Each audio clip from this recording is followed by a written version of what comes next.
So there's a massive problem with Donald Trump when it relates to power dynamics. Throughout his entire career, this is a man who has abused power dynamics every step of the way. On the Howard Stern show, he one time said that he walks into dressing rooms of people changing because he owns the beauty pageant and no one says anything. You think that's bad, right? Donald Trump also, yeah, Donald Trump also said he grabs women by the pussy because they let them do it.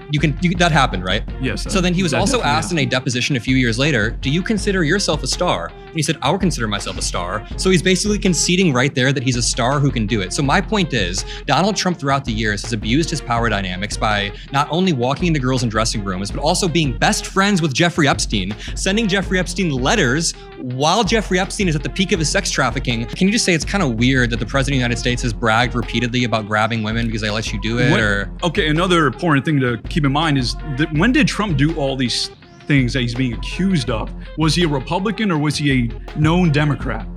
Does his ideology matter? I think it does because it shows you who you're surrounded around. You want to talk about who we're surrounded by? The Republican Party is literally covering up Jeffrey Epstein. The Republican Party is covering up Matt Gaetz. Do you remember when Matt Gaetz was being investigated because he had Venmo'd 17-year-old girls? Do you remember this? And then Speaker of the House Mike Johnson refused to allow information to come out. And then the Epstein case, Speaker of the House Mike Johnson refuses to allow stuff to come out. So it's kind of weird to me that you guys want to sometimes, not you, but people try to paint every undocumented immigrant as some violent sex offender when the president of the United States is.